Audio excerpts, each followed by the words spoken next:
Il y a des mots qu'on n'écrit qu'une seule fois, et des silences qu'on porte toute une vie. C'était un matin pâle, suspendu quelque part entre le battement d'un cœur et le tic-tac d'une horloge qu'on n'écoute plus.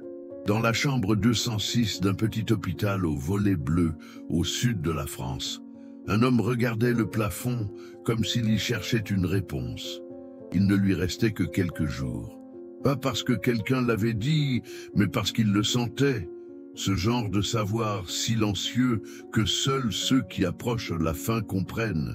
Il n'avait pas peur, pas vraiment. Mais il y avait une lettre, froissée, inachevée, cachée sous son oreiller comme un dernier vœu mal formulé. Avez-vous déjà pensé à ce que vous diriez si le temps s'échappait de vos mains? Il s'appelait Émile Brossard, 78 ans, une voix rugueuse de vieux marin mais des gestes presque timides comme s'il s'excusait d'occuper encore un peu d'espace. Ancien professeur de philosophie à Toulouse, il avait passé sa vie à parler du temps, de la mort, de la beauté fragile de l'instant. Ironique peut-être qu'il passe ses derniers jours sans personne à qui parler. La chambre 206, au 3e étage de l'hôpital Sainte-Claire, donnait sur un petit jardin abandonné. Chaque matin, à 7 heures précises, une infirmière entrait avec un sourire que l'habitude avait rendu mécanique.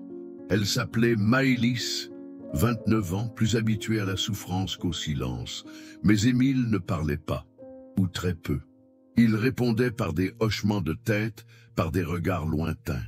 Il semblait attendre quelque chose, ou quelqu'un. Sur la table de chevet, une photo noir et blanc. Une femme aux cheveux sombres, les yeux tournés vers l'objectif avec une tendresse silencieuse. Et derrière, au crayon, Claire, 1974, Vence.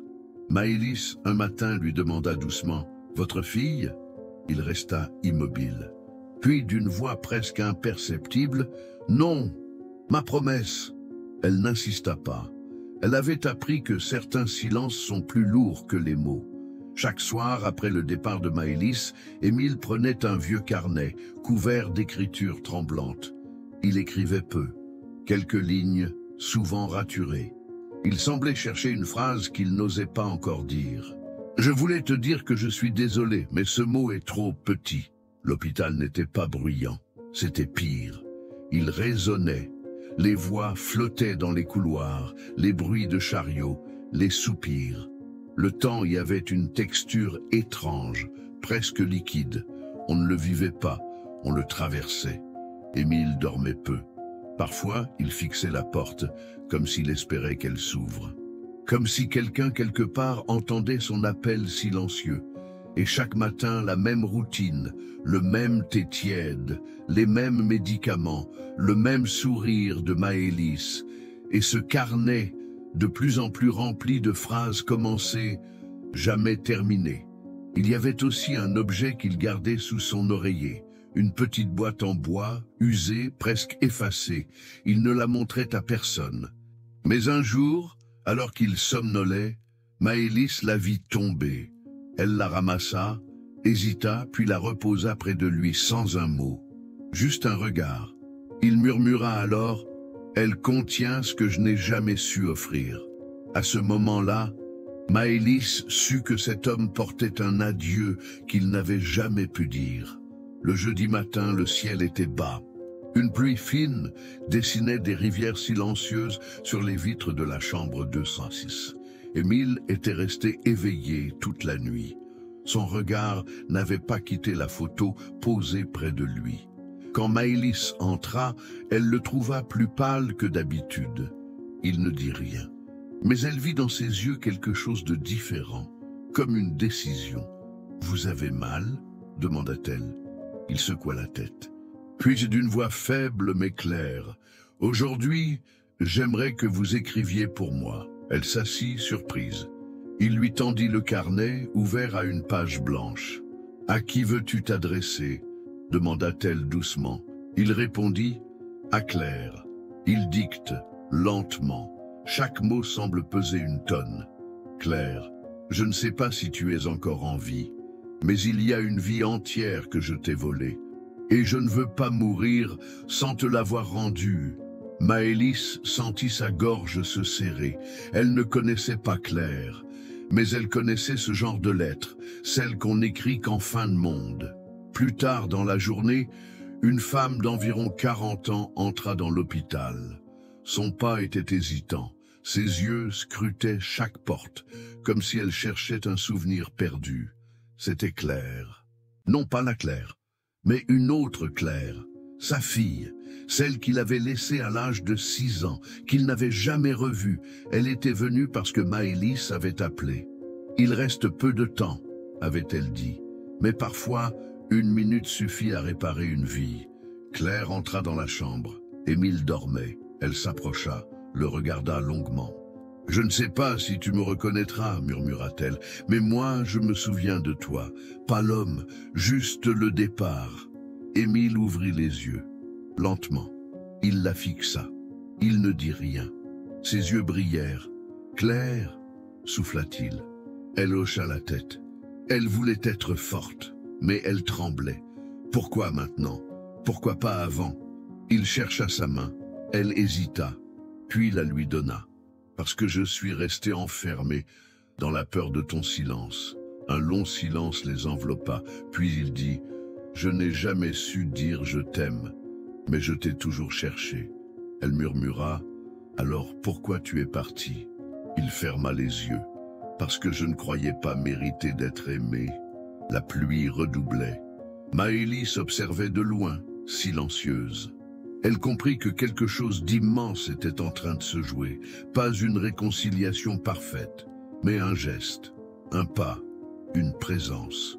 Quand Claire partit ce soir-là, elle laissa une lettre sur la table de chevet. « Je ne sais pas si j'ai le courage de revenir, mais je suis venu, et pour une fois, c'est toi qui m'as attendu. » Émile sourit, les yeux fermés. « Si ce récit touche quelque chose en vous, si vous avez, vous aussi, quelqu'un que vous n'avez pas revu depuis trop longtemps, peut-être qu'un simple « je suis là » suffit à rouvrir la porte.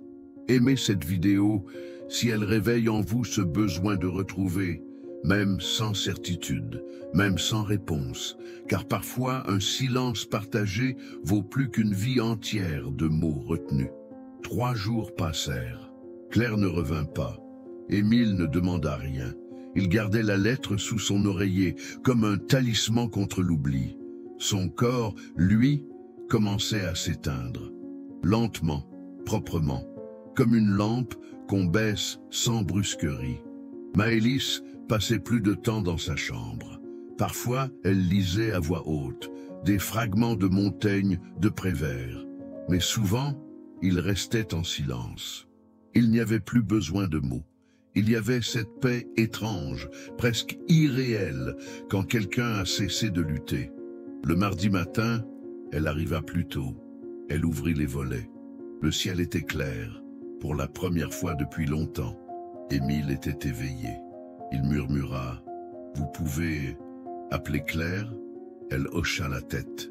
Elle avait déjà composé le numéro. 1 heure plus tard, Claire entra. Elle avait les yeux cernés, les mains tremblantes, mais elle était là. Émile tenta de se redresser. Elle s'approcha, l'aida doucement.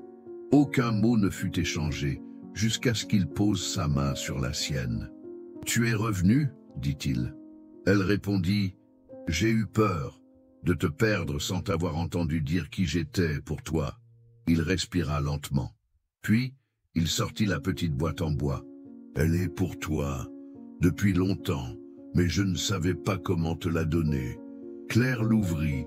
À l'intérieur, une photo d'elle enfant, une mèche de cheveux attachée par un fil rouge et une vieille lettre jaunie. « À ma fille, si un jour tu me cherches, sache que je t'ai cherché aussi. Pardon, je ne savais pas être père, mais je t'ai aimé en silence. » Claire pleura. Pas de douleur, pas de colère, mais de ce chagrin doux qui vient quand la paix effleure enfin la peau. Émile la regarda, et pour la première fois, ses lèvres formèrent ces mots « Je t'aime ». Claire s'approcha. Elle le prit dans ses bras, comme une enfant qui retrouve une étoile tombée. Il ferma les yeux, un souffle, long, apaisé, puis le silence, pas de sursaut, pas de drame, juste un départ. Le lendemain, le soleil baignait la ville d'une lumière douce, presque fragile. Claire sortit de l'hôpital avec la boîte en bois contre sa poitrine. Elle n'avait pas pleuré ce matin-là, pas encore. Il y avait une forme de silence en elle, mais un silence plein, pas vide. Elle prit le train pour Vence, là où la photo de 1974 avait été prise. Elle ne savait pas pourquoi. C'était instinctif, comme si son père l'y attendait encore, quelque part dans l'ombre des oliviers. Elle marcha longtemps, jusqu'à trouver un petit champ en friche au pied d'un figuier tordu par le vent. Elle s'y assit, ouvrit la boîte, reprit la mèche de cheveux, la photo, la lettre. Puis elle sortit de son sac une enveloppe qu'elle avait écrite la veille dans la chambre 206, juste après le dernier souffle. « Papa, je suis venu pour comprendre, et je repars avec ce que tu n'as jamais su me dire. Tu n'étais pas un père, mais tu es devenu un homme que je peux enfin aimer. Je te pardonne, et je t'emmène avec moi dans tout ce que je ferai désormais. » Elle creusa un petit trou au pied de l'arbre, y glissa la boîte, l'enveloppe et recouvrit le tout de terre. Puis elle resta là, longtemps. Le vent jouait dans ses cheveux, les cigales avaient repris leur chant.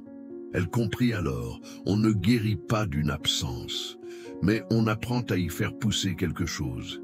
Il n'y a pas de fin, seulement des silences qui se transforment, des adieux qui deviennent des racines. Émile est parti. Mais ce qu'il a laissé, ce n'était pas une absence. C'était une présence lente, comme la brume sur les collines. On ne choisit pas toujours les gestes qu'on n'a pas reçus, mais on peut choisir ce qu'on en fait. Et parfois, il suffit d'un retour, d'un « je suis là » dit trop tard, mais entendu à temps. Parce que l'amour, même imparfait, même brisé, reste la seule chose qui mérite d'être dite, quand il ne reste plus rien. Si cette histoire a touché quelque chose en vous, si vous avez ressenti ce silence qui cherche encore un mot, aimez et partagez cette vidéo. Peut-être qu'elle trouvera quelqu'un qui a besoin de pardonner ou d'être pardonné. Et dites-nous en commentaire, quelles paroles n'avez-vous jamais pu dire et à qui? Abonnez-vous pour d'autres récits qui écoutent l'invisible et honore les liens que ni le temps ni la mort ne peuvent briser.